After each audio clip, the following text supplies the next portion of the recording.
Matara tulau Samoa Entertainment TV mai pia mana tamua le mai foi tula. O le saunga le mu lava le ono ave ia le fa mafan tanga ruenga o leo fa pena ai male lango sua ale pulenga o fa lava tupo fa fo sei male officer fui mu ai mai sei o le so le isi le aso tumu lo tato taulanga ono le savalitele leo le amata mai I vai singano ma ngai mai I luma maoto le malo tatala inai ma moli o le kilisimasi I mfa pena ona amata ai fia o kilisimasi mai le fiafi le sese o manga o le taulanga ia pia. Ia ai o le matafa yoi na vale o le ngotine mu ma whaala le tupa pose. Ia o tūlanga le sauma le mu ina ia tau tuana le tūlanga le ia i ta vale la popoa o le a whaungaina ia o le a tawa veina po I ta vale la poa tine mu ia le tamā Christmasi le Santa Claus Fautuanga ia se I tautuna le tūlanga le sauma le mu. O isi por kalame peona ia le parade ia mai tawina fo I le filongi o mamalo le atunu o le anga I mai ia pia nei o le tau mawhaaba le no whanga whaitele. Ia o tūlanga la vai le tau mawhaaba I no whanga whaitele le whatangaina. Ia o le asitia fo ia ngalwenga mitanga wenga.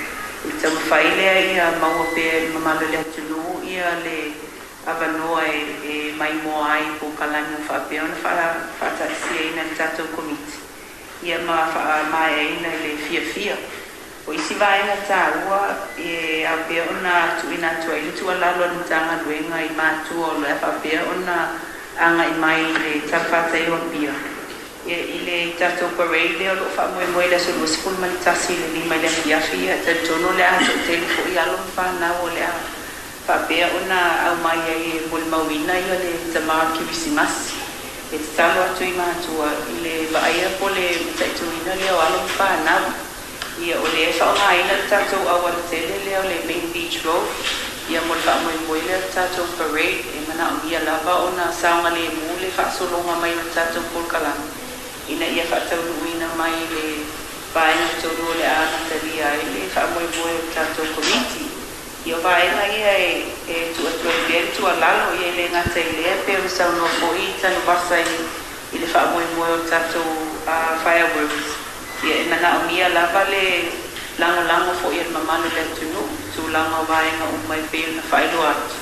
Ina ia saunga le muai le whatino ina o tātou polkalani. Le sukom sinom tanga ruenga o leo ma fale pui le sunga pali I Mona Lisa. Ai nisi o tala?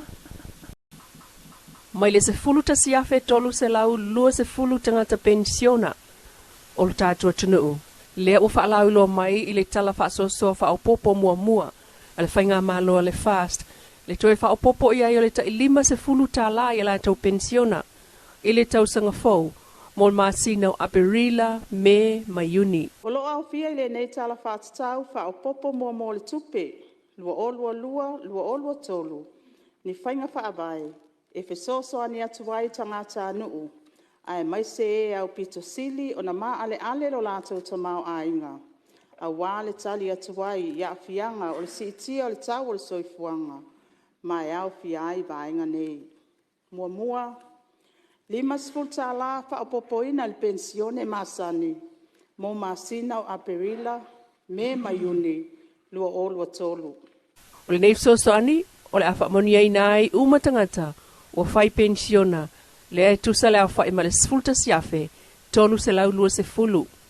Il tala fa o popol tupe pe o na fongaina le fionga le minsta o tupe, le fionga mulipola ana losa ale molio o.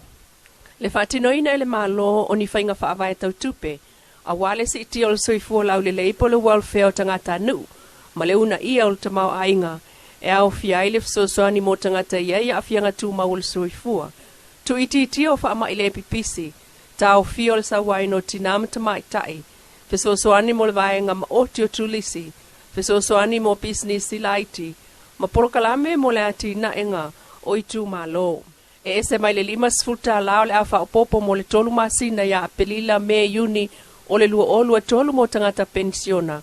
Le lima se fuluta la afa opopo mo tangata iai ya fianga tuma o le soifua mo le masina o Apelila ma me lua olua tolu. Lima sfulta la fa opopoina i le fesoasoani mo tangata e iai a'afiaga tumau o le soifua mo le masina o aperila ma me lua o lua tolu. E whaamoemoe whaamatu'ina atu lenei whaamama'awenga mo le to'alua afe sfulfito tangata o loo angawaa i lenei fesoasoani a le malo. O le aso lua sultolo Januali, o le tausanga fau, le maasina fau, o loo whaamoemoe e whaamatu'ina atua i le tului whaapitoa e lua pasene, e le whaapatunga atupe mo le lumana imanuia o Samoa po le nupi wha. O le nei whaamama'awenga e tusa ma le sfuluiva miliona tala, e whaopopo atu i lunga o le whaamunianga sa whaatino, e le amatango i ulai ma te sema lua o lua, mai o le a whaamatu'ina atu atoa i le au whaisao whanga. E le ngatalina ai o le a whaawa waipea, ma si itia ngā rue ngā le malo, a wā le mata i tuina le lei o tau o loa ai maise mea tau mafa, i to tono le tunu e pe unusau no le fionga i le ministau tupe. O leo te lenga o tupe alu whaopopo o loo whaatau sanga e tusa ma le 10 miliona iwa se lau 5 wafe ma le iwa tasitala, ma e whaatupe le mai vaenga e iei le 1 miliona, ono se lau wafe mai tupe maua whaopopo, miliona, ono se lau waluono wafe valu se lau mai tupe wha mea lofa mai paanga, o loo whaatupe sa o aipolo ke timo wati nai. 5 miliona, 5 se lau tolu sulu wafe valu se lau, mai tupe whaatatau, o le ato e fitu nai. O tupe maua whaopopo, o leo te lenga o tupe maua whaopopo i lalo le nei tala whaatau whaopopo mua tupe, e 1 miliona ono se lau wafe.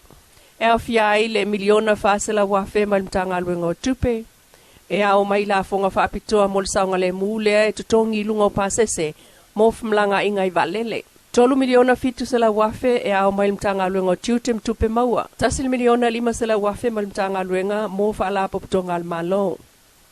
O nei tupe maua mo le malo o si tanga i tupe, sa fuafua e ono maua mai whaasilinga o tupe maua a whaalapo putonga po dividends. O nei si tanga e a fua mai i loilonga amata tau so e tusi, mo nei ofisa e pei o na whau tua mai ai, le mtanga ruenga o whaalapo putonga le malo. Ai o tupe wha mea lofa mai pa anga maasani le malo. E 10 miliona ono se lau valu sfuluono afe, valu se lau tala. Leo te lenga le tal sanga whaopopo mo le tala whaatau whaopopo mo le tupe, e se 13 miliona iwa se lau 5 sultol wafe. Leo whainga of sosoani tu sao, e whasul 5 miliona ma leono sfulu wafe, o lo tu vai, pei o le 20 miliona. Tupe au se talia, mai le malo au se talia, tu so le 3 miliona tupe Samoa, o lo whaamatu mai mea lofa. 3 miliona ma le stela wafe, mai le faltupe wati na ia Asia. Tu sa ma le 4 miliona ono sfulu wafe, tupe Samoa. Sa no al ministal o mata i tu le fo el mtanga luenga tupe whaata siai maana paanga o le vaenga maoti, le fesui e inga il tamau a inga o laulangi na i lava ta pena le malo e taliatu, ini tu langa e ono la matia e le toe fuata ina, o lo tatou tamau a inga.